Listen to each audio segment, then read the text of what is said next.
sekarang saya berada dekat Kampung Sungai Kajang, area Peserai. Okay, so kali ni saya nak review dengan korang. Untuk rumah kali ni kita update lah. Rumah ni kita dah siap cat luar dalam. Cuma dalam ni kita baru cat sikit lah. Lepas tu nanti kita ada touch up sikit-sikit. Lepas tu kita boleh tengok sekarang ni dalam progress pasang mozaik. So jom. Oh, yang ni bahagian dalam. Okay, mozaik semua dah siap pasang. Tinggal skirting tepi lah. Skirting bahagian tepi.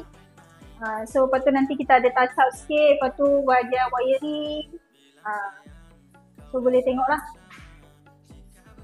Korang dah tengok update progress kali ni. So korang jangan lupa follow kita, like, comment and share. Dan korang boleh tunggu untuk next video saya update rumah ni siap sebenarnya. Okay, bye, jumpa lagi.